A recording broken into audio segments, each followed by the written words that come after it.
Ito naman para sa mga naghahanap ng kakaibang pasyalan sa Christmas holidays.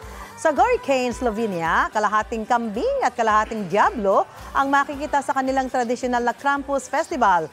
Ang Krampus ay evil counterpart ni St. Nicholas o Santa Claus na nagbibigay raw ng uling sa makukulit na bata.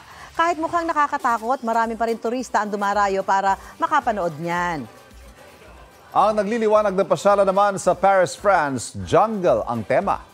Iba't ibang klaseng hayop ang makikita riyan, may peacock, elepante, tigre at iba pa.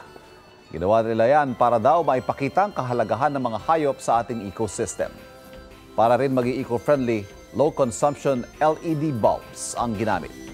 Maaari ang pasyalan hanggang sa January 2024.